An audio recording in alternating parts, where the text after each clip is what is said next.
In the 1970s, the dust-choked expanses of the Canadian prairies were facing a quiet crisis. As river flows plummeted and inland freshwater fisheries faltered under severe dry spells, water management authorities initiated what appeared to be a straightforward act of ecological salvation. Government fleets delivered thousands of fingerlings across the western provinces, emptying tank after tank into the country's massive, newly constructed irrigation impoundments and hydro reservoirs. Half a century later, up to 80% of the native fish populations in those very waters have vanished. This was no clandestine smuggling operation. There were no tainted ballast tanks, no overturned backyard aquariums, and no freak natural disasters. It was deliberate public policy, debated in committee rooms, formally authorized, funded by taxpayer dollars, and celebrated in regional press releases. And the resilient creature chosen for the job is currently sitting on dinner plates in millions of homes across the country tonight. Quite possibly yours. Tilapia. This is the story of how a nation attempted to engineer its way out of biological scarcity, only to unleash an environmental force it could never pull back. I'm Ambrose White. On this channel, we trace ecological catastrophes back to the official paperwork that greenlit them. And this one bears a government seal. The decision originated deep within federal and provincial water development agencies, tasked with stabilizing drought-prone agricultural basins. By 1971, engineers and regional managers faced a structural dilemma they could not simply concrete away. Decades had been spent constructing sprawling earthen dams and headwater reservoirs across the southern prairies and river valleys to trap precious meltwater in regions where seasonal droughts could paralyze the landscape for years at a time. The artificial lakes filled as planned, but ecologically they were ghost towns. Native northern river species had spent millennia evolving alongside cold, swift-flowing, gravel-bottomed currents. They struggled to survive in the warm, stagnant, oxygen-starved water column, trapped behind massive concrete spillways. Looking for a fast solution, officials imported Nile tilapia from West Africa and stocked them directly into these impoundments. On paper, the strategy was a masterclass in bureaucratic efficiency. Biologists carefully managed the initial releases, aiming to establish self-sustaining food fisheries for rural communities that had watched traditional catches dwindle. Within a few short seasons, the reservoirs were yielding unprecedented harvests. Commercial operators and local anglers, who had spent years pulling up bare lines, were suddenly filling entire boats before midday. Emboldened by these quick wins, provincial programs expanded rapidly. What began as a targeted intervention in a few southern basins was replicated across neighboring watersheds, moving through interior river systems and into major provincial hydroelectric networks. By the early 1990s, tilapia had been systematically introduced into managed freshwater systems from the foothills of the Rockies to the Canadian Shield. Nobody involved in those early stocking meetings was thinking about invasion biology or non-native dominance. To them, it was merely fish management on a national scale. The fatal oversight lay in the precise nature of the animal they had introduced. Nile tilapia did not evolve in gentle, stable environments. They emerged from the volatile lakes and ephemeral river systems of East Africa's Rift Valley, some of the most punishing freshwater habitats on the planet. For millions of years, those ancient basins underwent brutal cycles of shallow evaporation, intense thermal radiation, sudden stagnation, and toxic shifts in water chemistry. Anything incapable of enduring those extreme swings died out. What survived was an organism with physiological thresholds that almost defy biological logic. Tilapia remain active in frigid 8-degree water just as easily as they do in 40-degree heat. They continue feeding in low-oxygen environments where native walleye, whitefish, and trout would be floating belly up within hours. They scour algae and organic detritus from muddy lake floors, graze on submerged vegetation, devour aquatic insect larvae, and opportunistically consume the eggs and fry of competing species, shifting their entire diet instantly based on whatever resource is available. Yet the trait that makes tilapia nearly impossible to eradicate is not its indiscriminate appetite. It is the extraordinary maternal strategy of the female. While native Canadian freshwater species scatter thousands of vulnerable eggs across river gravel and abandon them to currents and predators, the female tilapia takes a radically different approach. She holds her fertilized eggs inside her mouth throughout the entire incubation period. Even after hatching, the young fry stay sheltered within her mouth, emerging briefly to feed before retreating back inside at the first sign of danger. She endures total starvation for weeks to protect her offspring. This mouth-brooding mechanism yields survival rates exponentially higher than those of native species, and a single female can repeat the entire breeding cycle every few weeks. Place an animal like that into a sun-warmed reservoir with no natural predators equipped to hunt it, and the biological compounding interest spirals out of control within 2 seasons. Before long, the commercial aquaculture sector took notice of what the public stocking programs had demonstrated. By the mid-1980s, tilapia had transitioned from a government-sponsored drought relief initiative into a lucrative, fast-growing industry. International agricultural organizations began branding the fish as aquatic poultry, a moniker driven entirely by its astounding feed conversion efficiency. Livestock producers measure profitability using the feed conversion ratio, the precise weight of feed required to yield 1 kilogram of harvestable animal weight. Raising traditional cattle requires anywhere from 6 to 10 kilograms of feed per kilogram of gain. Tilapia achieves a ratio hovering near 1.5 to 1, utilizing inexpensive plant-based feed pellets rather than costly wild-caught fish meal. Then, in the late 1980s, selective breeding programs introduced genetically improved strains engineered specifically for hyper-accelerated growth rates. These optimized lines grew significantly faster and larger than their wild ancestors, quickly becoming the standardized stock for commercial aquaculture operations across the Western Hemisphere. Today, tilapia stands as one of the most intensively farmed finfish on Earth, with global production exceeding 6 million metric tons annually, and Canadian inland aquaculture facilities have steadily expanded their footprint within this booming market. Commercial operations frequently locate their floating net pen complexes directly inside the huge public reservoirs and river impoundments, originally stocked by government agencies decades earlier. The economic logic is simple. The water volume is already managed, site access costs are minimal, and natural aquatic currents carry away metabolic waste at zero operational cost to the producer. That reliance on open water is precisely where the system breaks down. A floating net pen is not an impermeable container. It is merely a mesh divider suspended inside a living ecosystem.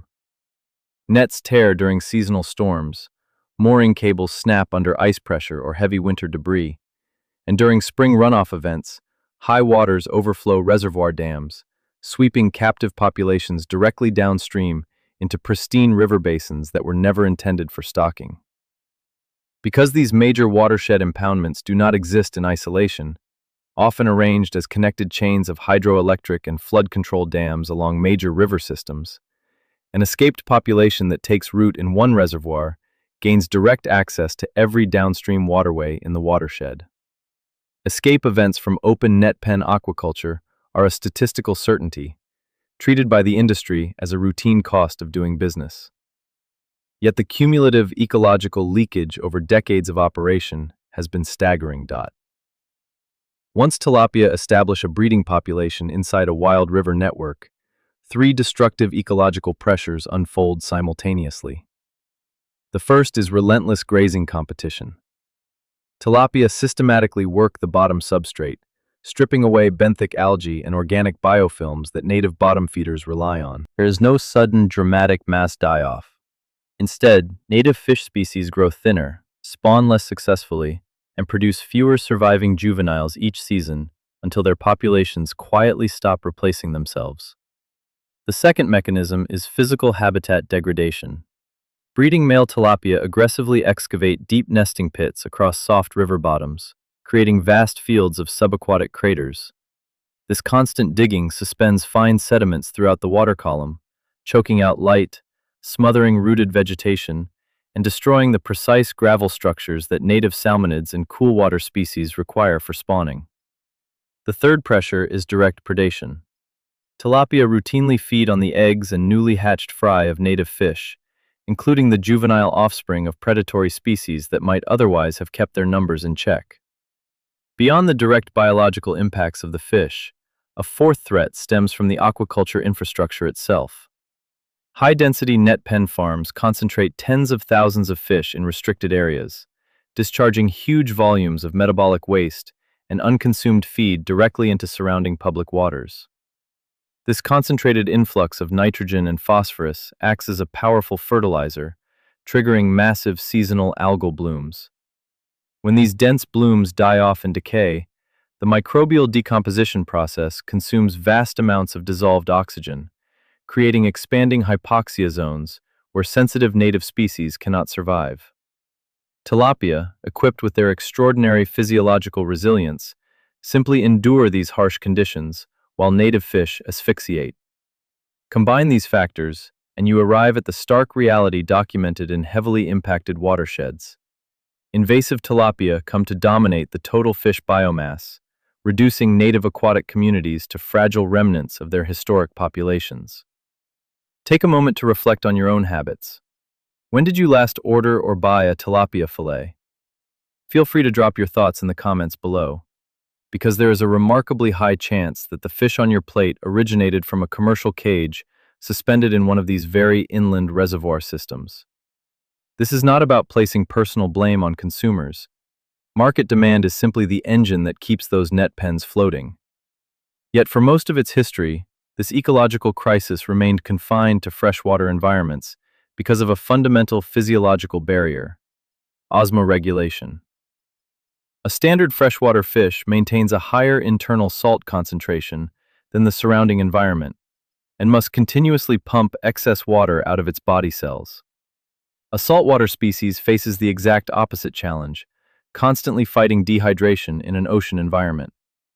Move either creature across that chemical divide, and its cellular system collapses. That natural osmotic wall is the primary reason why most invasive freshwater organisms remain locked within the rivers and lakes where they were first introduced. However, tilapia have begun pushing past that chemical boundary. The crucial nuance that most public coverage overlooks is that this story involves two distinctly different species. The fish filling industrial aquaculture cages across North America is primarily the Nile tilapia, which thrives in fresh and mildly brackish environments, but struggles to survive in full-strength ocean water. By contrast, the aggressive invader colonizing coastal estuaries, tidal marshes, and brackish river mouths is the Mozambique tilapia, an earlier introduction possessing far higher salinity tolerances, capable of surviving and reproducing in full marine environments and beyond. Two distinct species, sharing a single common trade name, blurred into a single narrative by the public conversation. That distinction should raise significant alarm for coastal and estuarine ecology. Coastal estuaries, salt marshes, and tidal river mouths serve as critical biological nurseries for the continent's marine life. Commercially vital shellfish, migratory salmon, and a vast range of ocean species rely on these shallow, nutrient-rich estuarine environments to spawn and raise their juveniles away from heavy, deep-water predators. Introducing a flexible, highly adaptable generalist into those sensitive zones, an animal that consumes eggs and larvae, tolerates wide salinity shifts, and reproduces monthly, creates a massive threat in habitats that were never monitored for freshwater invasive species. While local authorities worked to manage these aquatic systems, the exact same pattern was unfolding globally across 4 distinct continents. Nile tilapia has been intentionally introduced into more than 100 nations outside its original African range, securing its status as one of the most widely transplanted freshwater organisms in human history. In Central America, giant inland lakes have hosted intensive net pen farming for decades, while native cichlid species that sustained indigenous fishing communities for generations have suffered catastrophic declines over the exact same time frame. In tropical jurisdictions like Queensland, Australia, tilapia is classified as a high-risk prohibited invasive species. Under Australian biosecurity laws, Possessing one alive or dead is strictly illegal, and using them as fishing bait carries severe statutory penalties. When wild populations colonize Australian river systems, environmental agencies have resorted to treating entire river reaches with chemical pesticides like rotenone, recognizing that manual netting can never keep pace with a species that reproduces every 30 days. Even across the southern United States, tilapia introduced into urban canal systems in the 1960s have permanently integrated into local aquatic food webs, defying all attempts at removal. So what does a real solution look like?